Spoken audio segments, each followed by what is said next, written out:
Hi, I'm Amanda Pratt with Imagine Life Therapy, and today we're going to be talking about the importance of stress management when you have a chronic illness.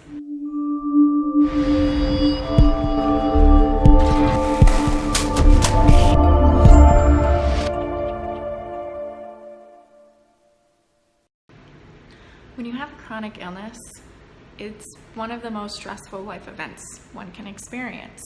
A lot of people think that we're just supposed to know how to live well with a chronic illness or how to manage disease once we get diagnosed with one. But as some of you may know, when you get a diagnosis, a lot of times the doctors will give you some information about the condition, but they maybe don't talk to you about the importance of managing stress, or they just say, you need to reduce your stress, and they don't necessarily give tips for how to do that or why it's important. When you have a chronic illness, especially if it's autoimmune related, stress can be a trigger for symptoms. So it's important to manage that. The bigger picture of how stress affects our body is that if you've ever heard of the term homeostasis, or the balance that our body has, the way that we rebalance our body, or the process by which we do that, is called allostasis.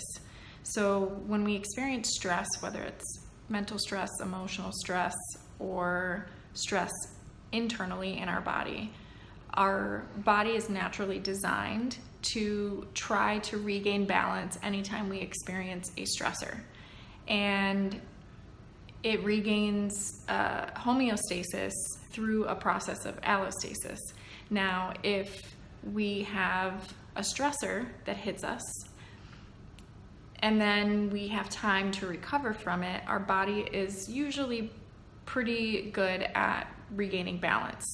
But if we experience a significant number of stressors, or as with chronic illness brings with it other stressors like financial difficulties or not being able to work, things like that.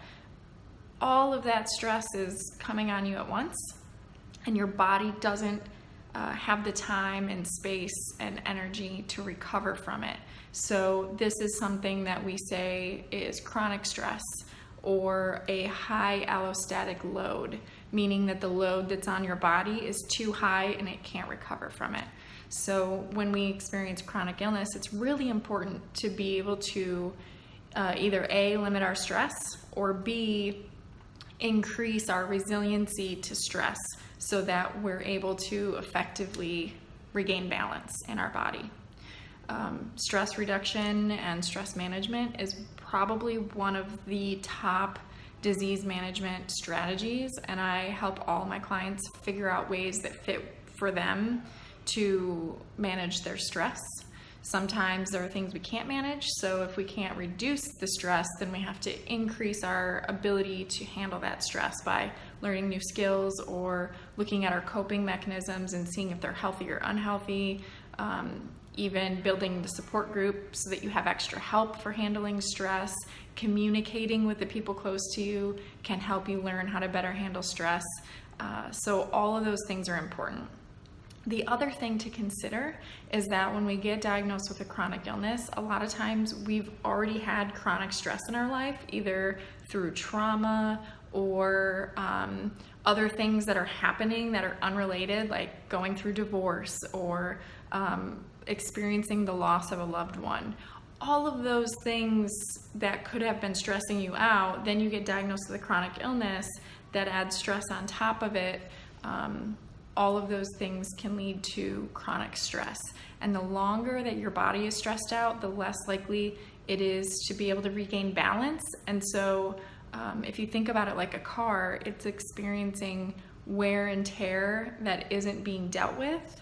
And that actually can lay the foundation for other illnesses or conditions to flourish because our body isn't as able to fight them off. So in my practice, one of the things that I do with clients, as I said before, is help them learn strategies to manage their stress, problem solve, find ways to reduce stress if possible. And it's really important to do that. So I just wanted to kind of talk about that a little bit today. And if you have any specific questions about that, just feel free to shoot me a message and I'm happy to answer them for you. So thanks for joining me today on Education Tuesday, and I'll talk to you soon.